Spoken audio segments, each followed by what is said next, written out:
Hey guys, welcome to another live show, another live She Knows Arsenal. Make sure you guys are liking the video and subscribing to the channel on your way in. I have a very special guest, somebody that I feel like we did a stream a long time ago, maybe a couple of years ago together, or we were on a stream together. And so now we are coming together to talk about some transfers. This is Le African Gooner. Make sure you guys follow him on Twitter. Are you on anything else? Twitter and Instagram. Twitter and Instagram to make sure that you guys, get his views and everything on everything. I feel like you're really on top of everything that's happening in Arsenal's transfer window. You're one of the people that I look at your account and I'm like, so what's going on? And you're always on Hagen's ass, So, Yep, that's me. That's me. Firstly, thank you for having me on, Jess. As you said, I think this is long overdue. Really respect your opinions and your perspective on Arsenal, and happy to be sharing the platform with you and speak to the She Knows Arsenal community. And really excited to dig deeper into what's happening, what has happened, and what kind of we should expect over the next few weeks. Because as we're seeing, the transfer window opened again yesterday, and things are starting to move again. Yeah, 100%. So just to back up a little bit, just so, the viewers who don't know you, that have never followed you before, to get kind of like a quick summary on how you felt about this past season. I'm sure most people felt like it was some version of disappointing, but, when the season ended after we played Southampton, what was your initial feeling on like how the season went? So to be honest, Jess, I think my perspective was I gave the club a lot of faith in the previous summer window because I think we had done a great job when we signed Havertz, Timber, Declan Rice. And so therefore, I believed that the club was going to do the right things in the summer. And obviously that didn't happen. And we signed Raheem Sterling at the end of the window. We didn't have another plan. Once Sesko said, look, if you can't guarantee me game time, I'm going to stay here another year to develop and then come next season when I can actually play. So, my expectations for the season was for us to compete. But at the same time, I knew that we didn't have all the tools. And then we got all the injuries. We had some refereeing decisions, right? We had some things go against us. And in my opinion, I think, that's part of the game. And we've been really, really unlucky. But again, considering that we didn't buy the attacker, we didn't buy the backup winger, we still don't have the Xhaka upgrade. A lot of positions and things that we've been talking about as Arsenal fans for many, many years, we haven't plugged those holes. So you can't expect the team to go and win, I think, in my opinion. So that was kind of the perspective and the expectation that I kind of set at the beginning of the season. And when it came to December and we were still in 4 competitions, the January transfer window came, I was really hoping that Arsenal was going to be smart enough and that we would learn from our mistakes. I personally think that you can't get rid of Nketiah, Smith Rowe, Fabio Vieira, and Nketiah and not replace them. That's 4 attacking players. And irrespective of how good they are individually, the point is you can't take out 4 attacking players from your squad and your team and leave yourself with nothing. Ethan Nwaneri, yes, was getting promoted, but you can't be expecting him to really be, pushing and driving the team forward. That's kind of what we did with Saka when he was young. And, that is not something that we should be doing with players. There shouldn't be a standard that we set. So I was really looking forward to us doing something. I'm one of the Arsenal fans that believe that we didn't have to spend money in January. Look, I personally believe there were so many options. We could have loaned someone, we could have bought someone, or bare minimum, go recall Fabio Vieira. And the thing is, we didn't do our due diligence. So the way that I understand it is that by the time that we figured out that we could recall him, the date had already passed. It wasn't that it was until the end of the January window. It was within the first 2 weeks of January. If we didn't call him back, it was pretty much over. So once that happened, I kind of looked at the window and said, look, if we don't sign anyone, season's pretty much over for me. And, it's like we're throwing in the towel. And this feeling comes from experience, from historical, like we've seen these trends. We've seen Arsenal do this many, many times. Last season, we were in the same position. We were challenging for the title. We were in 4 competitions. We didn't sign anyone in January, and we finished with nothing. So it was kind of the same trend for me. I expected that. At February 3rd, when the window closed and we didn't sign anyone, I said, I'm sorry, season's pretty much over. But as an Arsenal fan that covers the club in such great depth, spending hours every single day, I love my club and I want my club to win. So of course I'm going to believe. Like, what's the point of supporting Arsenal if you're not going to believe, even though that the club hasn't done the right things? So obviously my heart and my soul wanted us to win. And then I think personally Arteta took a big risk, and 24 hours later, Havertz injury, Martinelli injury, and that's just classic Arsenal for you, Jess. Classic Arsenal. The gods are never in our favor and they punish us for They're thinking we're too smart. And look, we did great against Real Madrid. I think that was one of the, as an Arsenal fan, that's one of the highlights for me as an Arsenal fan. Beating Madrid 5-0 was great. But then when we came against PSG, we suffer with the same issues that we have. Creativity, we're too slow. We can't create. We don't get enough one-on-one chances. We were trying to do long balls like Stoke City. Like, I've never seen Arsenal do that in my entire life.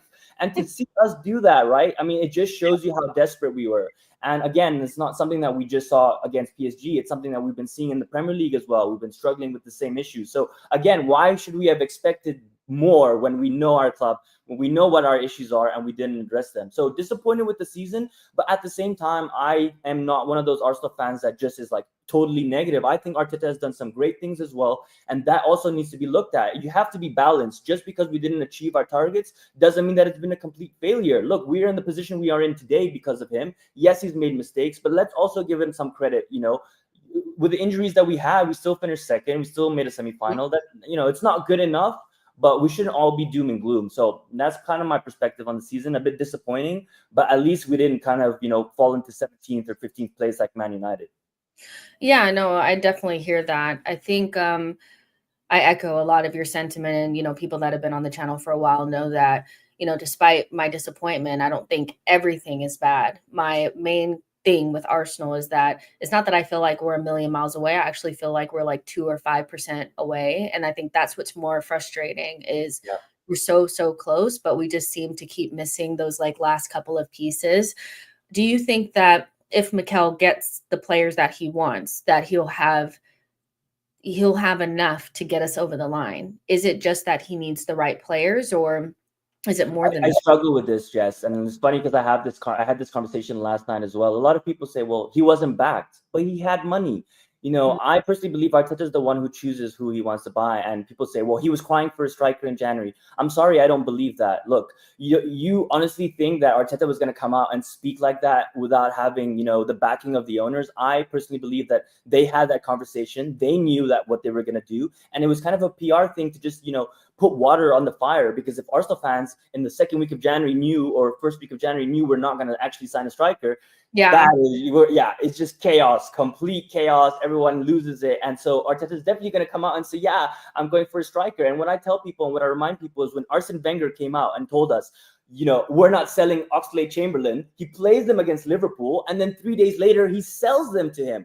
So look, I think personally for me, deceit, right, is part of it's a skill that a manager has to have. Arteta needs to be able to conceal his tactics, what his plans are, etc. So I don't take everything he says in press conferences at face value. And I think a lot of Arsenal fans are hanging on to his words that he said. He told us in January he wanted to strike. But actions speak louder than words. That's something that my dad taught me when I was very young. People like to talk a lot, but you can see from the actions. When you sign Marino and Calafiori as your first two signings, that shows me where your intentions are, right? And that is my struggle. And then people will say, well, he didn't get the strikers that he wanted. But my point is, you can be creative and you can go other things. Like we said, you could have gotten Vlahovic, you could have gotten, Asensio, Rashford. And look, he wasn't desperate enough. Like, he wanted a striker, but did you want it enough, kind of thing? And I think when you say we're so close, why not take that risk? And at least if you take the risk and it fails, at least me as a fan, I can look at you and say, you tried, you tried, and I appreciate that and I respect that. But when you don't do anything and you lay down to just, die, that is the problem. When we're so close and it's 2 years in a row now that you're laying down and you're saying, you know what, I only want my guy. And if I can't get my guy, I don't want to get anyone else. And the fact that we bid 40 million means that the money was there. And I think, in my opinion, that's not on the owners, right? They gave him 40 million to spend. Okay, if we don't think he's worth 60 million, do something with the 40 million. Be creative. Come up with other solutions. Now, whether that is totally on Arteta, in my opinion, in January it is, because Edu wasn't there, right? So it kind of falls on him. Yeah, and I guess like for you guys in the chat that you guys are watching, make sure you guys are liking and subscribing. But I would like to know from your guys' perspective as well, just, thinking about what's being said.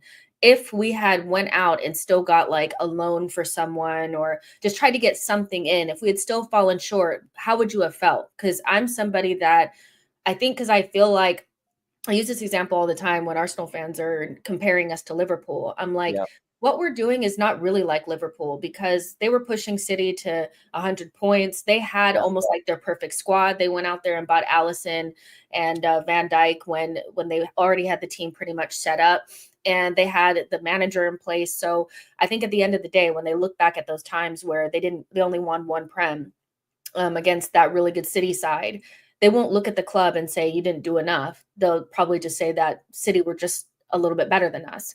Whereas with Arsenal, there's always a question of whether or not we did enough in the summer window. Did we construct the perfect team to go bar for bar with City or Liverpool?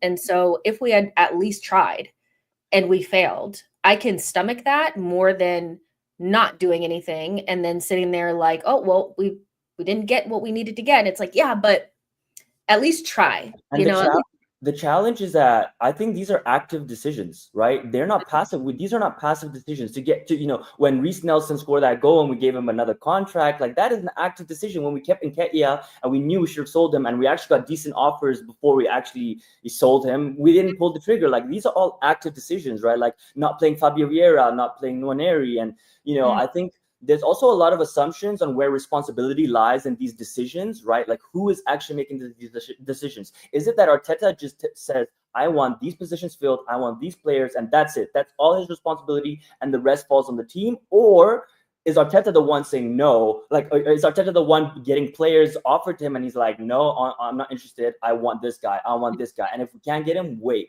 And then it's kind of a snowball effect. And it's, when we haven't won in the Premier League in over 20 years, every season that keeps knocking by, the pressure keeps going up and up. And we're scarred. Like we are really scarred. I think as a fan base, we're really scarred. As a fan base, we're traumatized. 100%. I think from multiple perspectives, we are definitely traumatized, and we need to win something and win something fast. Now, I think the biggest difference, probably the main difference, that we're all kind of like hang all of our hopes and dreams, I think, start and end with Berta's ability to change our fortunes in the window. I think there's a lot of hoping that he changes what Edu is doing and gives us a different vibe. What are you expecting Andrea Berta to change for Arsenal in this window versus like how Edu operated? Absolutely. I think my opinion, Jess, I think Edu was someone that was here to grow the team. And I think he did a good job for it, considering it was his first role. And what we've got Andrea Berta to do is put the final touches. He brings the experience and the maturity. And I think he brings also that little black book that we used to talk about Raul Sanelli had, right? I think he has that, but a bit, maybe more of an ethical book than his. And I think that is something that maybe in January, right, someone like Jason Ato, he couldn't really pull up his phone and call someone and then try to organize a deal, whereas someone like Andrea Berta will do that, right? And I already have seen a difference. I know Arsenal fans are frustrated right now, and of course I'm frustrated as well that we haven't signed anybody. But in my opinion, the fact that Andrea Berta is negotiating two major players at once simultaneously, plus other targets, that's already a shift in the way we're approaching things. The fact that we are getting players to the point where they're willing to say, I don't care about Man United, I don't care about Juventus, I want Arsenal, and I am going to wait until Arsenal give me their decision before I decide what I'm going to do. That shows power, right? And that is exactly what we want. We want to be the top of the table. We want to be competing for the best player. This is the type of movements that we got to do. So, this frustration that we don't want to decide, we know what we want to do. Let's not get that wrong. We definitely know what we want to do. We're just leveraging the two deals against each other to give ourselves the most favorable position. And then people will say, well, if you want the player and you've been tracking the player, just spend the money. But that's not how we work. We know we're stingy, guys. Like, why would you expect us to go and just spend that money when we're gonna negotiate to the dime? And we know we have other, positions to fill as well. It's not just looking, short-sighted and saying, oh, we got to just pay for the striker we need. We need 5 players. We have this budget. How do we maximize that? And in my opinion, I think Andrea Berta is doing that. Maybe a bit slower than we expect. Yeah. But at the same time, we've got to be realistic. I mean, it's only been a month in the job. I'm already hearing people saying he should be fired, which is hilarious because no person gets fired in their first month really without settling in and having even a chance. So it's really funny to see some people's perspectives. Yeah, I think I definitely sympathize with Arsenal fans and the anxiety around the window, especially when you see your contemporaries doing what they're doing. I think that just makes it so difficult with Liverpool and City acting so fast in the window. And I think I've been pretty consistent on I am skeptical about whether or not we get things done, because I've been around long enough to know that, Yeah. I've been disappointed enough in a window to know that, Really. like, Arsenal will not do something. Like, they So, will. So, and on that point, Jess, that's why why waste our emotions? Like I'm past that point. I'm old enough now to not like let that get the best of me, because as you said, like we've already experienced it so many times. It's like, I don't want to fall for that trap again. I don't want to get that hope. And that's why when we talk about someone like Rodrigo, I'm just someone that shuts that down completely, because I don't even want to give myself any inclination to believing that and then getting disappointed as usual, right? So my expectations are quite like I've set my expectations kind of in the middle ground just to protect my heart, because of the way we've behaved before. Yeah, and I think from like the other side of the coin is, there are just some people that deal with their emotions differently. And this is not to be like a psychology 101 or anything like that, but like quite literally, some people just crash out. They just crash out, crash out, crash out. And that's just how they deal with things. I think at this stage in the window, I don't think we're as far behind as people think we are, but also I think with the, the start of the preseason in about like 3 weeks or so, and we kind of know that we're a little bit slower doing deals, that we'd like to see like something at least coming out. Now with the Gyökeres Sesko situation, I think at the very least for me, I want to see Zubimendi and the striker in before. I think the left wing is going to take fucking forever. I agree. With those two, I would imagine you'd want to get in. Do you think that it's definitely Sesko then? Like there's no real Gyökeres like situation? 100%. Come on, Jess. We know how our manager's so stubborn, and he has a big ego as well. And the fact that he didn't pull the trigger and we made a profit last summer, that we didn't sign anyone in January, he's gonna make sure he brings him in to prove everyone wrong, right? Like, I told you guys, I needed this guy, it was gonna work, and he's very gung-ho on that, right? So my opinion is, look, a lot of people don't realize this, but David Ornstein said in January that we have zero interest in Gyökeres, and Gyökeres has zero interest in Arsenal. And then what happened was that Edu and Berta came in May, and he had previous work done, and that's the only reason we started getting linked with Gyökeres. We were never really interested, and the fact that if he wasn't interested in us in January, how has that changed all of a sudden in 6 months, really, right? So that for me is always like, I always have that in my mind, because I remember watching that video, because I'm someone that has wanted Gyökeres for 2 years. Last summer when no one was in for him, he got injured, he got surgery. I was kind of watching, being like, okay, well, this guy just had an insane season. He scores a lot of goals. We need a striker. Why don't we go get him? And no one even went for him. So I thought maybe something was wrong, or again, gentleman's agreement. He says, I'm going to wait another season to move. So my gut feeling is that this Gyökeres thing is literally, we've agreed personal terms, 5-year contract with him. And only if the Sesko deal doesn't happen for whatever reason, that we just can't get them to budge and they're just becoming so difficult, we just pull the plug and we just go to Gyökeres and we get that done. That's how I see this happening. But I do think Sesko will be the one, because he wants to move. And also, we held good relations with Leipzig. Remember in January, we didn't push them. We didn't go and make a bid, because they said he said he's staying, and we didn't want to rattle the boat. We said we're going to be polite, respectful, even though, nice guys finished last. But, that was the strategy, right? At least. And I hope that it pays off for us now. And he wants us. He suits our style. I also think it's not just looking at him in isolation. Like, if you bring in a Rodrigo with Sesko, it's amazing. It's incredible. I think it gets people excited. But if you bring a Sesko and Nico Williams, then that's 2 raw players. And I'm looking at that and I'm saying, is that enough for us? Maybe not. So I'm not just looking at it. Like, when we sign a striker, I'm not going to just judge just who we get as striker. I'm going to wait, as you said, till we get the left winger, who I agree with you. I think it's only going to happen really late in the window, like in August, like maybe 3 weeks before the season starts, like late July, beginning of August. And then maybe judge based on the 2 signings and say, okay, let's go for it. Well, let's chit chat about the left wing, because I think one of the maybe more confusing things for me was the thing with Nico Williams. I think last summer he was our number 1 option. Coming into this window, he was our number 1 option, but then Rodrigo became possibly available. Market opportunity, they say. Market opportunity. So it's like, well, take his ass off the list. He never really seemed like, I don't know him, but he didn't really seem like he was dying to come or anything. And it was always the wages and all that kind of stuff. And so how do you view the Nico Williams situation? Is it that we wasted time on him because last summer happened. This summer is different. Last summer happened. We kind of had him and nothing else. Or do you feel like it's fine?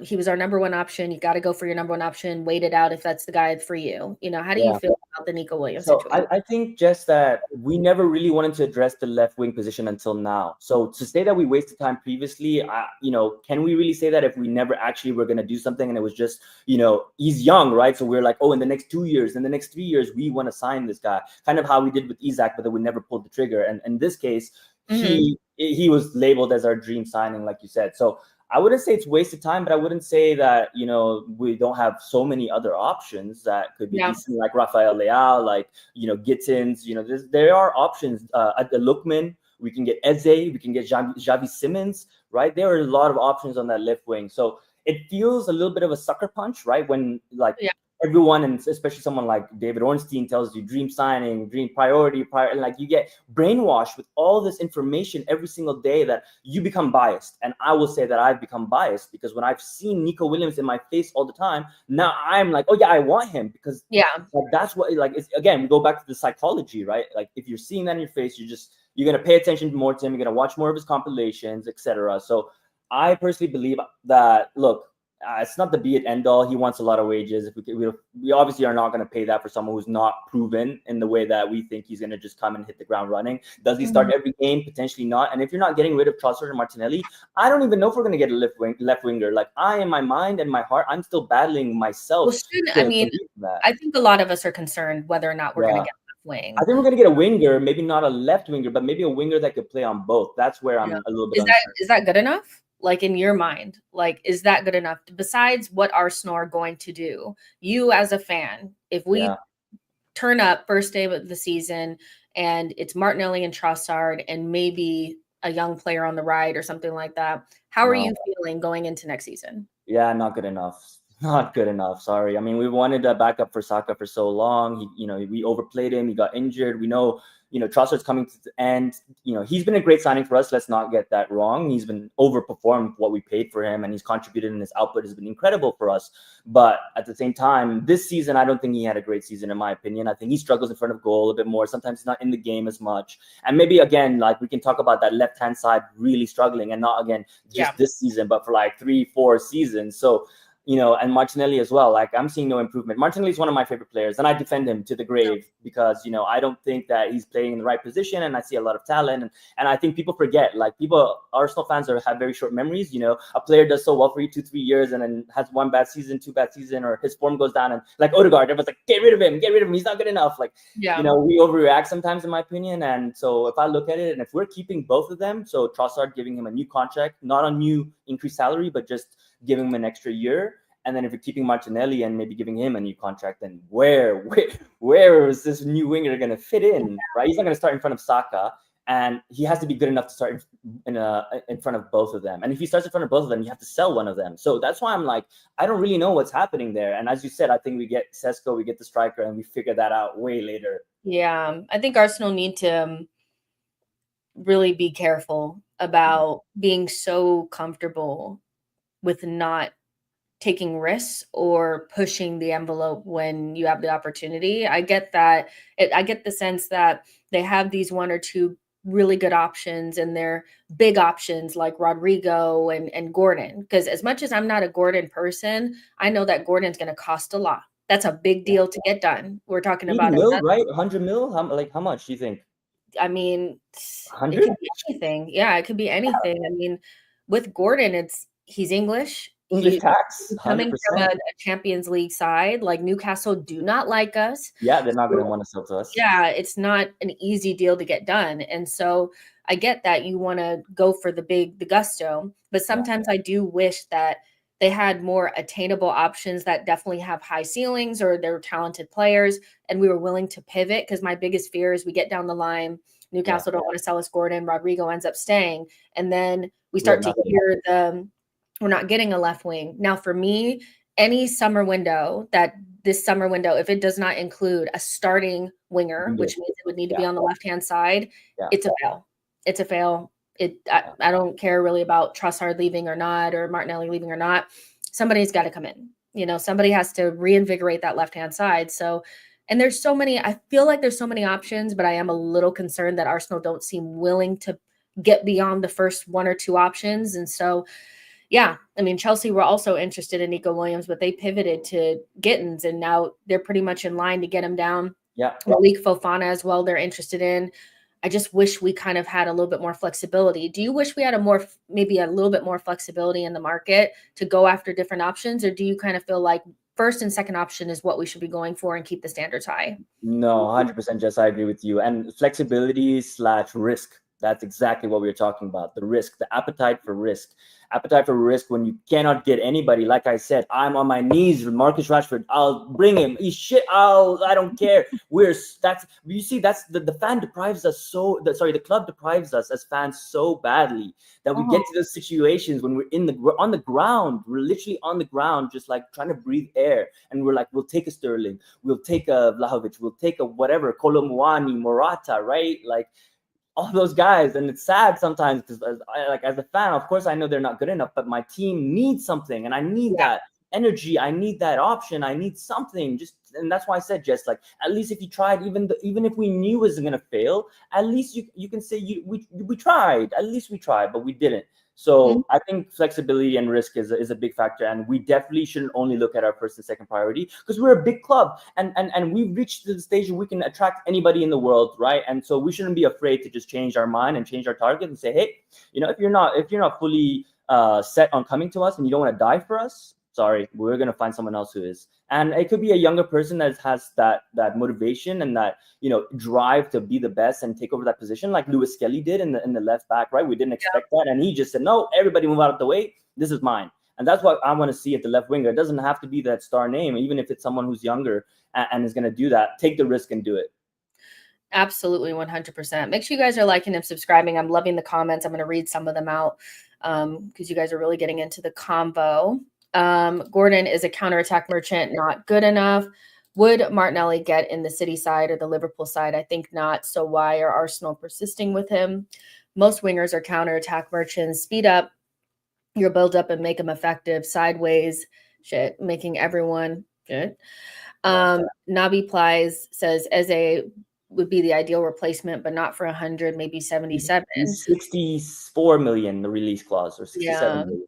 And I think that's probably why Arsenal are not in for Eze. I feel like a lot of times you see the dollar amount or the pound amount and people are like, well, that's cheap. And I'm like, not as a release clause. You could actually spend 80 million on like Rodrigo this summer. It end up being a better deal for Arsenal than the release clause because you don't have to pay it all up front. Yeah. And we don't typically like to pay all up front. So I think if we were willing to pay a release clause, it needs to be a player that we really 100% want and somebody that's more of a wing fielder, somebody that is not a traditional winger, somebody that's not a number one option, is not somebody that we would spend the release clause money on. So maybe that's why Eze is not an option. Now, Morgan Rogers being an option kind of is like another Newcastle Gordon situation for me. We're not getting him. So I need Arsenal to have some other options down the line because I do fear that maybe the Rodrigo will stay and then it'll just be Gordon. Now, Rodrigo is definitely, I don't know if people are feeling like Rodrigo is not coming. So they're starting to protect themselves by saying that he's not very good or we have food at home or whatever. But I saw that one too. I don't really get it because I feel like probably 90% of that Real Madrid team, I know that we slapped them up, but I feel like individually, 90% of that team gets into our team. Let's be honest. Rodrigo being one of them. What do you think of the player and our chances of getting him? Oh, I love the player. He reminds me of Alexis Sanchez. Obviously not nearly the level, but he's the type of player that needs to come into a team and be the star man. And I referenced Jack Grealish, right? Look at Jack Grealish at Aston Villa and look at him at Man City. Like some players they thrive, like ego boost. Give me the ball. I'm going to do it. And I feel like Rodrigo is that guy. He wants the ball. He wants to make things happen. And also you can see that he always wants to go forward, right? And he's not like Martinelli. He's a bit different. He has a little bit different of a variety than Martinelli. But, Arsenal fans, I think you're right, are protecting themselves saying he's not probably going to come. And therefore, people are trying to diminish kind of where he stands in the wingers list in terms of the top 10, top 20 wingers in the world. And I definitely think he's on that list. And personally, I mean, we just saw that, a report came out this morning from the Athletic saying that, he's very happy in training, and, Xabi Alonso is showing him a lot of love, right? And so a lot of things are coming out, and it doesn't look like he's going to leave, to be honest, unless he says transfer request, I want to get out of here, you're not playing me. But I really don't see that happens this season, in my opinion, unless something crazy happens and it changes suddenly. I don't think so. Yeah, 100%. I think the player is brilliant. Like, I know that some people don't rate him, and that's fine. But when he first got to Real Madrid, to me, he was the better of him or Vinny. Like, I thought that he was more talented. He has more to his game, where I feel like Vinny is a little bit more of just like traditional winger, but Rodrigo really could be more of a number 10. And he's fallen back a little bit, and that makes sense because they've prioritized Vinny. They like that style of winger better. And so he needs a place to shine. But, I think Arsenal fans are maybe a little bit harsh on him, and the bigness of the decision that he would be making to leave Real Madrid. You're leaving your dream club. You're not going to go back, So if he's not being pushed out like Ozil was, basically like Odegaard was, then they're probably going to stay. And I would not begrudge them for it, because you're guaranteed to win trophies. You know that you're going to get some sort of playing time. There's a new manager in. So, yeah, I feel like there's maybe a smallish chance that we could get him. And I think Arsenal are kind of waiting. And I kind of like that Arsenal want to go big. So they're trying to get the big player in. So they're willing to wait, but they have to be willing to pivot at some stage. I'm seeing that Ben Jacobs just posted that Arsenal have longstanding interest dating back to May, 90 million euros. And maybe a reason why we're not firing on Sesko or Gyökeres, because if we feel like we could get Rodrigo, then we need to keep the money around. I don't know. But it feels like a pretty big risk, on our summer window for somebody that we're not quite sure. I think the club definitely knows probably when he's going to make that decision. And I think it's probably when we know it's the Club World Cup, right? As soon as that's over, we'll have some clarity. And I think once that's over, and maybe let's say 3-4 days after that, we decide to pivot. If he's going to have to make his decision, right? Because we're going to go to him and say, hey, look, we got to move on, and he'll say, look, no, I want to stay. And then that's when you'll see all the transfer rumors just coming from everywhere saying, oh, we're linked to Lookman, we're linked back to Nico Williams, Barcelona can't afford his wages, they can't register him, and all that stuff. Yeah, for sure. Arsenic says 76 million pounds, which to me is a snip for a player of his quality. He just needs to make the decision. Do you want to be Lucas Vazquez or do you want to be Alexis Sanchez? I don't know. Yeah. Choose your way, Arsenal. Sorry, go ahead, Jess. No, go ahead. I was going to say, we need that difference maker. We need that impact player. We need someone that's going to take the ball and just say, hey, if you don't take me down, I'm scoring a goal, right? And that's why we love Sanchez, right? It's like, it's all or nothing. Like, you're going to have to drag me down. Otherwise, you're going to have to foul me. You're going to have to take me out. Otherwise, I'm marching all the way and I'm walking this ball into the net. And he gives me that vibe, right? Saka, he can, but it's not the same. Like, Saka doesn't have that. Like, he doesn't, it's much more calculated. If he wants to cut in, it's not like, I'm going to take you on, I'm going to put this through your legs. I'm going to do some crazy move and make you look stupid. I mean, Saka can obviously do that, but even Martinelli, he's not that type of guy. He wants to run you down the wing and then cross with his left, which he hasn't improved on, by the way, but absolutely. And he doesn't cut in enough and doesn't try to go for the top right corner. And he, I think he's way too focused on it. So he needs also that competition. And, in training, when he sees someone else doing things, and it'll open up ideas for him, in my opinion. Absolutely. Buddy says Arsenal should stop pursuing shadow players that doesn't prefer moving to Arsenal and possible deals. We should give energy to possible deals like Rodrigo, Rafael or Gyökeres. I kind of get what you're saying there, and I kind of agree that I almost wish that they just go for attainable players. But I hate that it feels like people will say it's PR with Rodrigo if we don't get him, because it's going to be like, well, Arsenal just want to pretend like they were in for a player. I don't know if I believe that. I think that's a terrible way to do PR if you put that out there like absolutely. You're fake. Did you get people angry? Yeah, because Arsenal fans are not happy right now. In the first place, yeah. It's very easy to piss us off.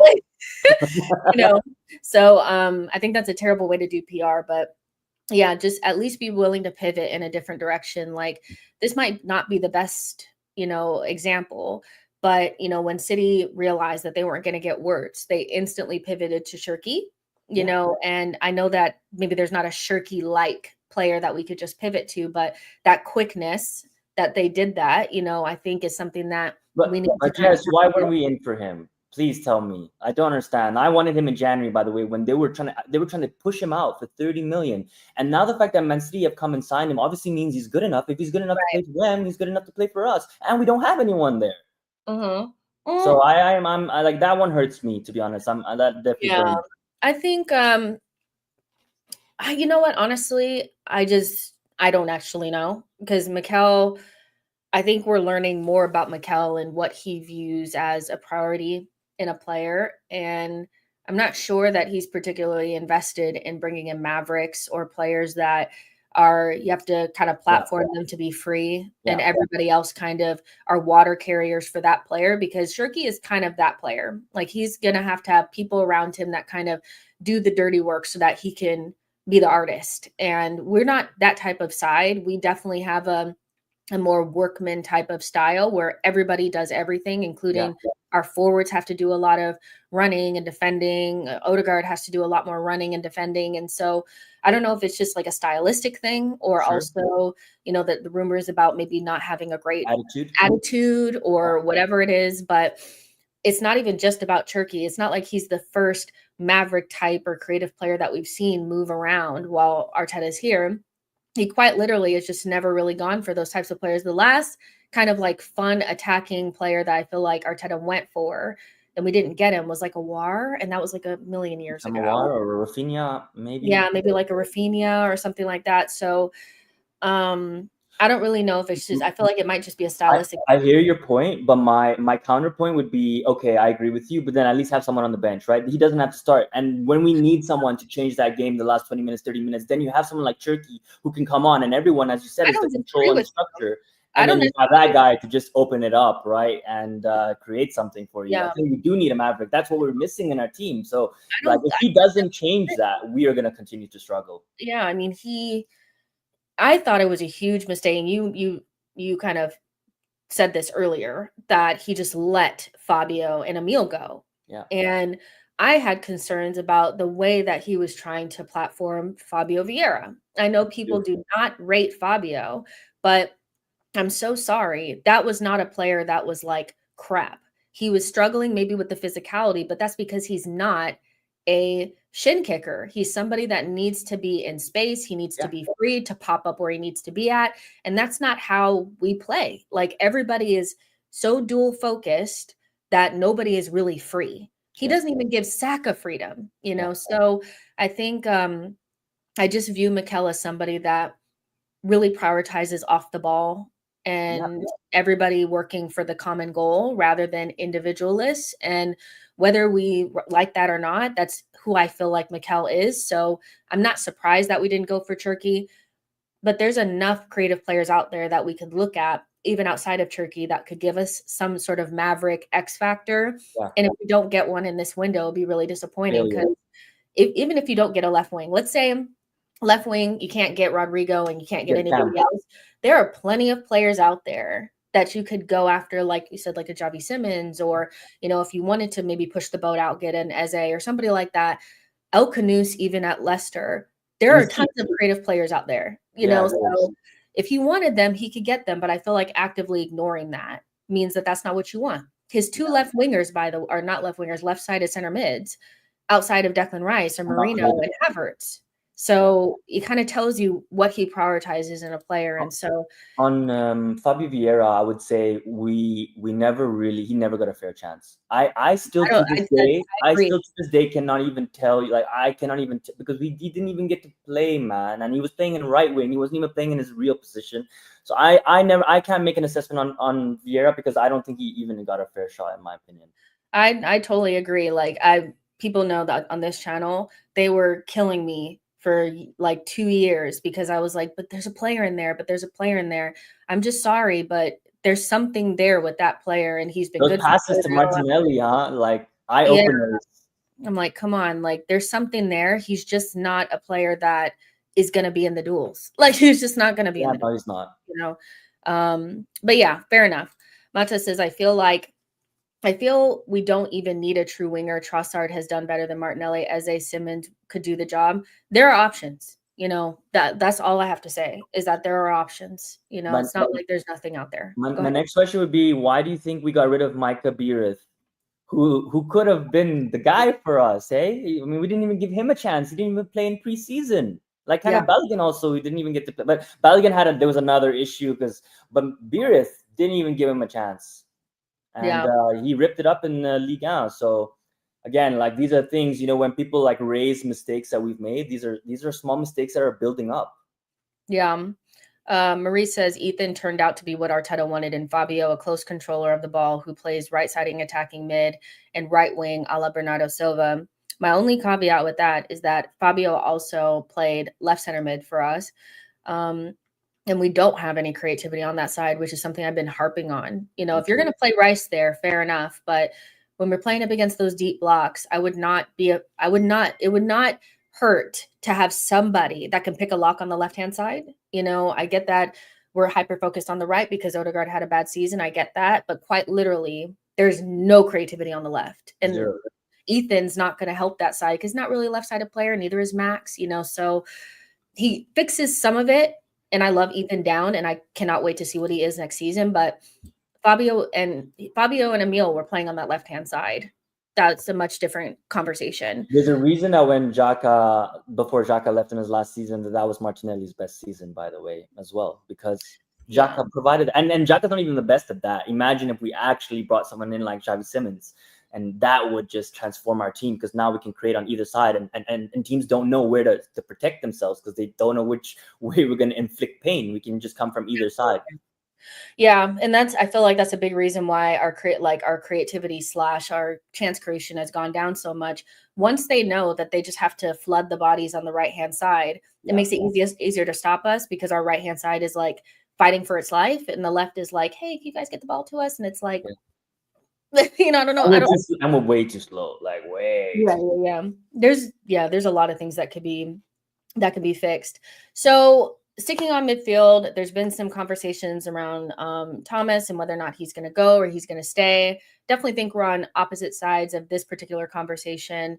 I'm a big let him go, move on type of girl.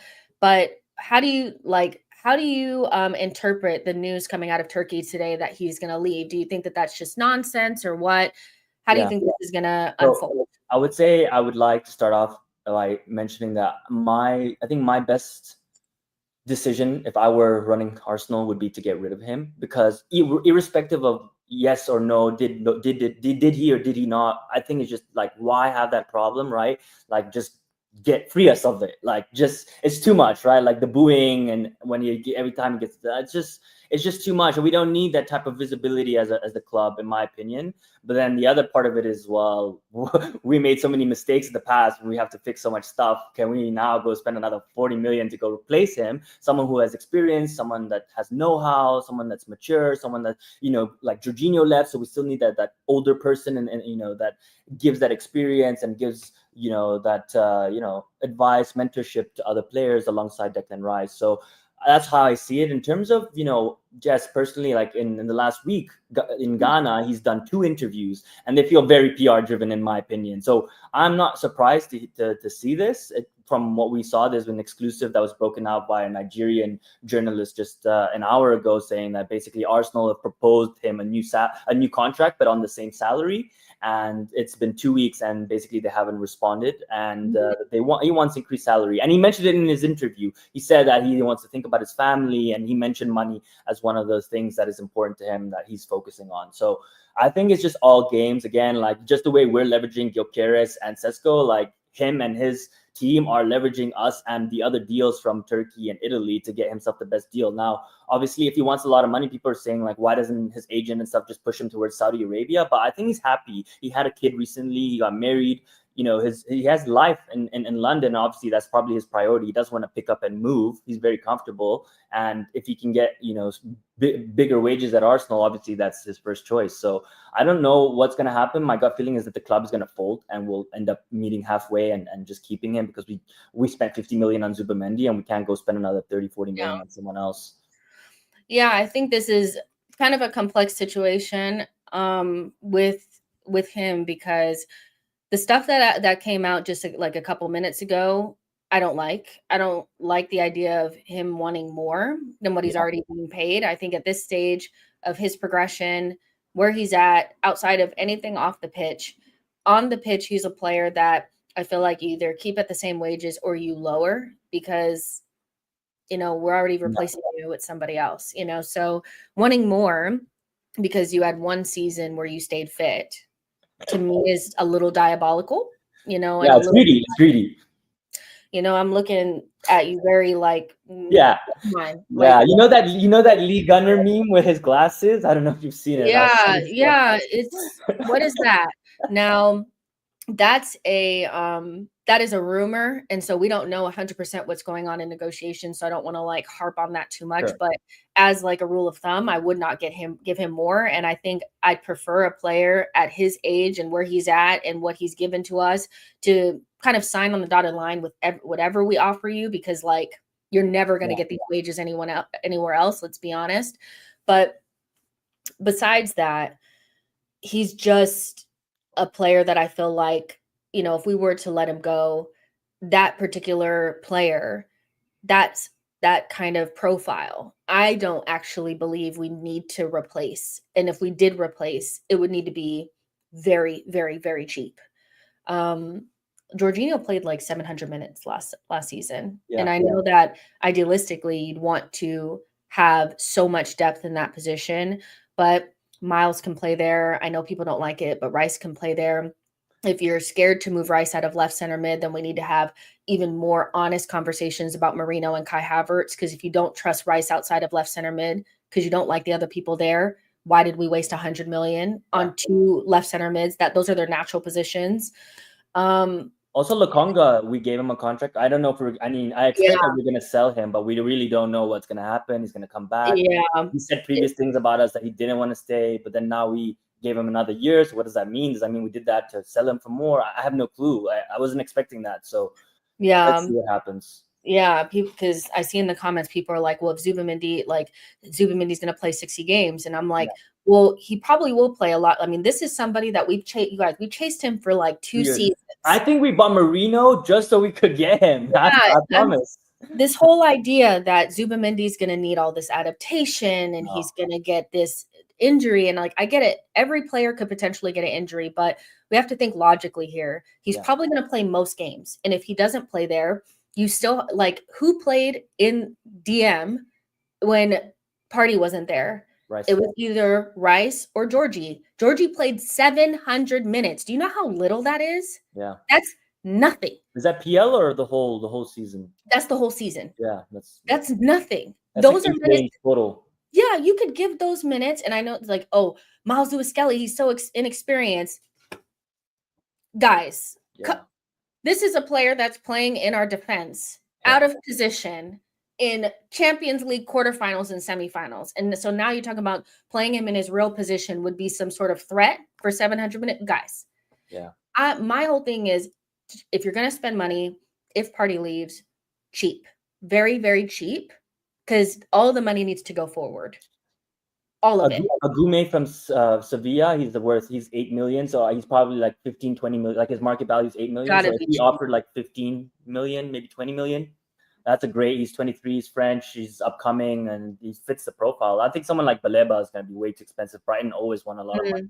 Yeah, so I don't even think that's realistic. No, it's not. And if Zubimendi is, and I know that's like, you don't want to be in a situation that Man City were in, where they just had Rodri, and once he went down, everything went collapsing. But we don't just have one player. I know people don't like to see Rice in 6, but it's not the worst thing. No, but that like that is where we bought him from when he was at West Ham. He was a 6. Yeah. We just transformed him into an 8. And Yeah. because you know what, Jess, there's no one else in our team that can carry the way he does, apart from Lewis Kelly, of course. That's why like people are like, that attribute is so good and so powerful, and we need Right. that so much in our team. They're just so scared to take that away, because it's like, oh well, how are we going to progress the ball if we take him out of there? And that's to me, I'm like, then we need to open up an honest conversation about the squad building. Yeah. Because you have players that we bought to play that position. Marino and Kai were bought for that position. They can play other positions, but they were bought to play there. So we should feel confident playing Rice in a position that he does play for club and country, right? Yeah. And put one of them over there. If we don't feel comfortable, then what are they doing here? Yeah. What are they doing? We're about to buy a striker. Marino and Kai Havertz are not our long-term striker. But also, just we can play a double pivot. We could play them together, and so you don't have to play 8. Then you play the 10, and that way Odegaard can go left and right. He doesn't just have to focus on the right. Now he can do both, and maybe that's what he needs. I don't know if that's what he needs, but maybe that is what he needs. Yeah. Now he's in the middle instead of always being on the right. He's in the middle, and he can go either way. And then he has 2 guys behind him that can protect him. And he doesn't have to do as much work as he does. Because you see, he comes all the way to our center backs to collect the ball and move it forward. Like, he does not need to be there. 100%. And so, yeah, I know people have like a big aversion to Rice in the 6. I think the biggest problem we have when Rice plays the 6 is that he can't play the 8 as well. Like, whatever is there on the left is just such a drop off. It's just horrendous. And so, yeah, I would love to redo the whole left center mid and just do it over, because it's been a mess. But not going to happen this summer, though. I'll tell you that. It's not going to happen this summer. But ultimately, most teams, no matter who it is, whether it's City, because people have like this idea that City and Liverpool, or City in particular, has 2, starting 11s, and they don't have to compromise anywhere. They do. They just do it better than we do. I think you need to find internal solutions and figure out where you're willing to prioritize and where you're willing to have to make concessions. Yes. I'd rather make concessions at the 6, knowing that we have Declan, knowing we have Zubi, knowing that MLS is there, rather than make concessions up front. Because with Arsenal, there's always a concession. Always. There's never a situation where we get absolutely everything. And I think that's where people are missing the conversation. It's like, well, depending on how much we have to replace Partey for, that's going to take away from other positions. So it's not like we're going to get everything and then still get it. You know what I mean? So that's kind of where I'm at with it. You got to look at the big picture. Like, it's not everything in isolation, right? As we say, in the big picture, like, what is the cost analysis? What is the opportunity cost of letting him go? It means we got to spend more money that is going to take away from our left winger and our striker. And maybe even our center back, if you want to get Hato for 45 million, then Yeah. And especially like if Hato were to come in, I'd feel even more confident about MLS being in a midfield position, because then you have left back secured. Because I know left back is, it's another situation where it's a little bit like iffy. On the depth chart, you have Tomiyasu and Kala, but like, are they going to be available? But Timber can play there too. He can. I mean, that's where he started, right? When in preseason, and we all loved him, and he had that breakout before he got injured in the first game. He was killing it at left back, and people were having the conversations on if he was going to overtake Ben White at right back or stay at left back. And then there was injuries, and so it kind of just played out that we had to play him back at right back. But he can play left back, so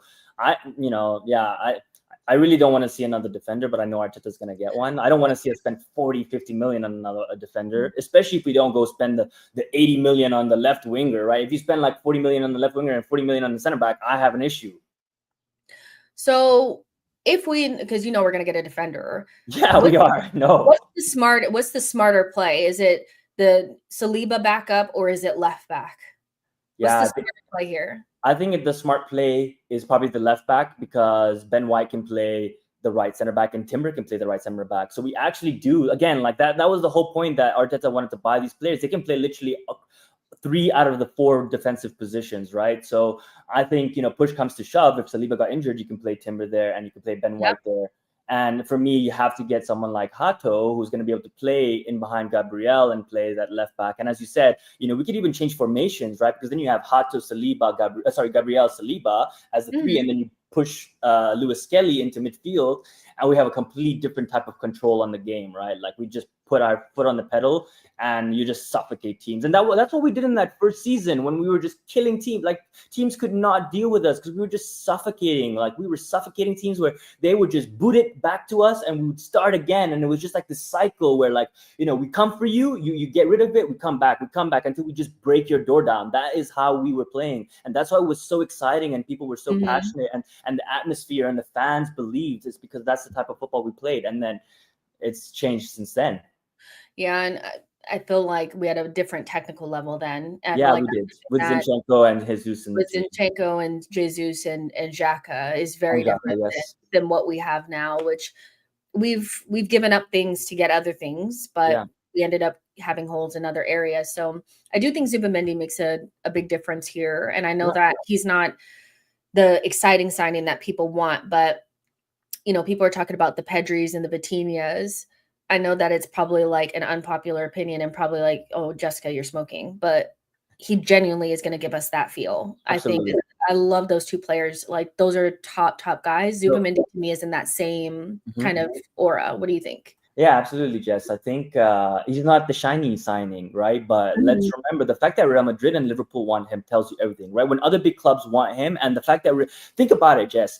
Real Madrid created fake rumors and they paid a company to push out a narrative just to like, it was like their last ditch attempt to sway, right? When a club is doing that to get a player, that has to tell you something, right? It has to. Like, again, people don't think like this. People are just looking at it like, oh, you know what I mean? Like, oh, he changes his mind. Oh, but no, look at what happened. Like they literally paid a company to try and convince this guy and convince everyone that it wasn't a done deal when it's been a done deal for many months. So I think he helps us with the passing, the dictating our tempo and moving the ball faster, and he can ping those balls to Saka and Martinelli. So he's going to get us on the front foot very quickly. And then he breaks the line with his passes, something that Partey can do, but hasn't because Partey has been moved to right back or he's come more inwards. He doesn't make those passes as much. And also he makes mistakes sometimes. And if he gets caught out on those passes, we concede a goal, right? And we've had that frustration a lot. So Zubimendi is going to be that one that's going to be able to just completely break the game open for us and take us from back to front much faster. We're complaining about our speed.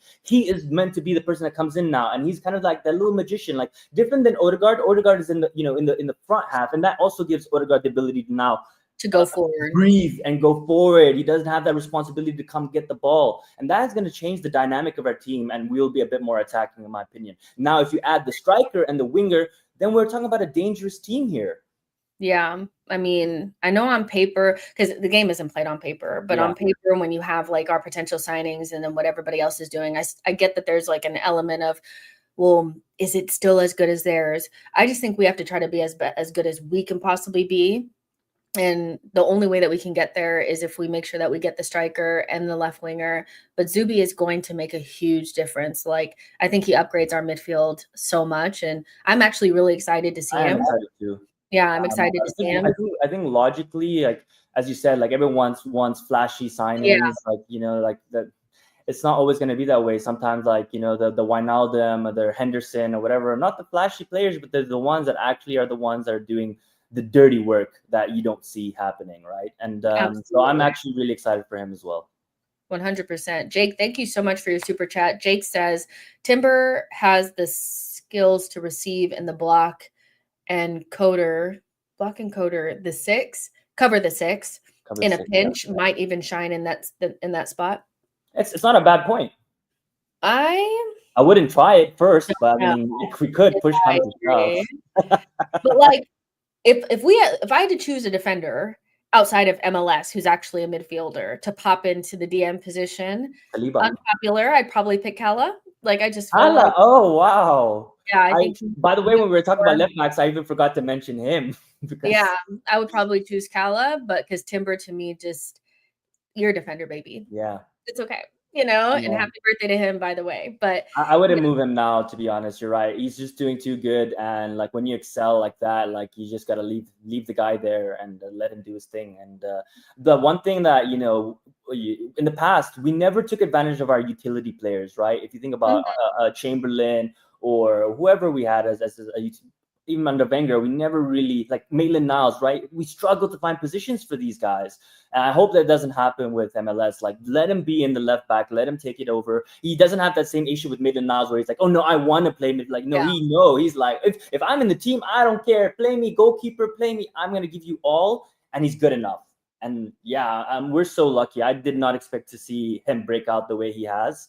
And I mean, yeah, Madrid trying to get him is just hilarious. Obviously, you know, it's like they saw him firsthand in the flesh, and they can't help themselves. He's an insane player. I feel like I don't know what I feel like. It's whenever we have like our own players or tail enders, I do think that like because they're not new from outside, it's kind of like, you know, shiny toy all the time. But I'm so sorry. MLS is fake. Like, he's just not real. Every time I watch him play, I was just like, this is just for his age. But you know what, Jess? Let's also be honest that, you know, near the end of the season, he was starting to make some moves that people were starting to know his move, and he was getting caught, and he kept trying to do it, and they figured it out. So he's got to iron out some things. But I mean, indisputable. Starts for England, scores on his first debut. I mean, just like this guy has just been making history, to be honest, and I definitely think he has so much more to go.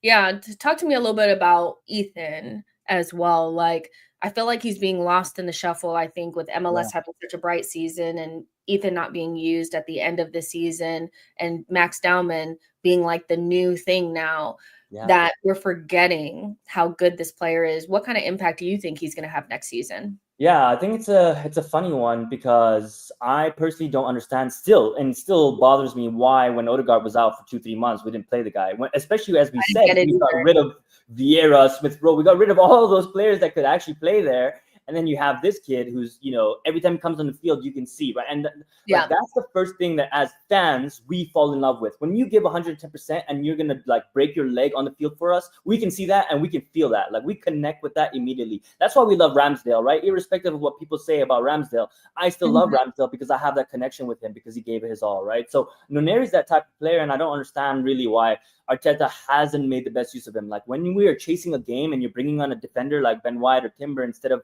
that attacking player, someone that you know is going to be able to dribble someone or create something or do something out of the ordinary, because he's young, he's fresh, has different ideas, and it's not really like, you know, he's not set in stone like Saka. I feel like Saka is just so well drilled that he doesn't think anymore. Whereas I think Nwaneri's still young and he has that ability to just think on his feet and do something that, you know, is not meant, you know, it's not part of the script. So I don't know, Jess. Like, people are saying that, look, he had an injury or he can't handle the games, but I don't know. I think that's an excuse in my opinion. Like, again, actions speak louder than words. I think Arteta's not using him. I don't know why. Maybe he doesn't think he's ready enough. Maybe there's certain things in his game that he needs to iron out. The talent is clearly there. I also think we shouldn't be depending on Ethan Nwaneri. Like, let's not put pressure on him again for him next season to really make that contribution. Like, there's still another year of development, in my opinion, before I really have some sort of expectation from him. And in terms of Max Dowman, oh my God, I've been watching him. I mean, since the moment like I heard about him, I looked him up, I started watching him. You know, every time he plays for England, every time he plays for the under-16s, I'm watching the highlights, and this kid is just absolutely incredible. Like, honestly, my mind is blown at the way he just carries himself, the way he just dribbles the whole field. He's that guy who will take it from defense. He'll dribble everybody, put it in he'll pass it into the net. He's not even he'll dribble everybody and then pass it into the net. Look at everyone and say, oh, what happened? Like, oh, like you just let me through, basically. That's how good he is. The way he turns, the way he can dribble, like, again. And when we are lacking that player in our team and you see someone like that, you get very excited because you're like, oh my God, this is exactly what we need. But again, he's 15. He's gonna be integrated into preseason. He'll get that exposure. Arsenal fans globally will start to see him. They'll get a little bit of a taste of him. But again, zero expectations. He's not gonna play a lot of games next season. He'll be in the League Cup. He'll play some FA Cup games, maybe the 1 or 2 Premier League games, but that's about it, right? Like, there's not like that already for his age is absolutely incredible. Like, there's no one who's done what he's done at a club. At 15 years old, to be training with the first team the way you are, to have the exposure the way you are, to be playing for England, to be playing for under 18, scoring a goal and assisting every single time you play, like, it's just ridiculous. I'm really excited to see him play in preseason. Yeah, 100%. I think you have to strike that right balance between making sure that you do have some sort of games for these players to have, like, to play, but also not leaving yourself short because you're putting too much pressure on them to play such a big role. And I feel like that's the sweet spot that Arsenal need to find, so whether or not they have it, we'll see. Antonio, thank you so much for your super chat. Says, does anyone else have a sick feeling that Saliba won't sign an extension? There's nothing on his contract. And I think he wants to go to Real like Trent. What is your feeling like on this? The renewal on Saliba? Yeah, I think he's going to renew, in my opinion. I think he loves the club. I think if he renews and we don't win next season, anything, then that's a different conversation. Then I think he starts to consider to go. But at this moment in time, I don't think he signs. The only thing I'm nervous about is if we go into the new season with no contract extension, then it becomes a bit dicey. And I wouldn't want that, right? Going into the season where we're like, oh, well, Saliba hasn't signed anything. We don't but Gabriel has, but Saka has, but Ben White has, but everybody else did, right, in the summer. And they all get announced, MLS, Waneri, and he's the only one who isn't. I will not feel good in my heart, to be honest, but I do think he'll stay. I do think I think he's going to renew. Now, like if Saliba does renew, Arsenal, I mean, they probably won't think about it this way, but I think about it as like a blessing or a little bit of luck, because I think in Saliba's position, he could definitely be looking towards running that contract down and going to Real Madrid sooner rather than later. So they have to make it count. Saliba, even when he, has a down season, which I think last season wasn't his best, but he was still world class. Yeah. We're still never going to find anything like that on the market. Impossible. I would trust Arsenal to try to replace him because they would never be able to.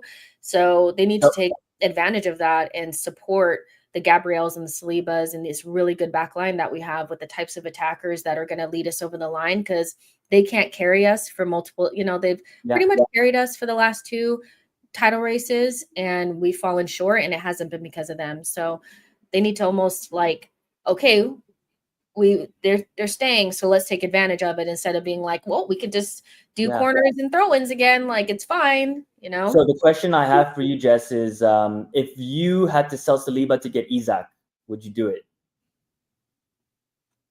No, I wouldn't. Me neither. Because as you just said, there's no other player like Saliba in defense that you can replace him with.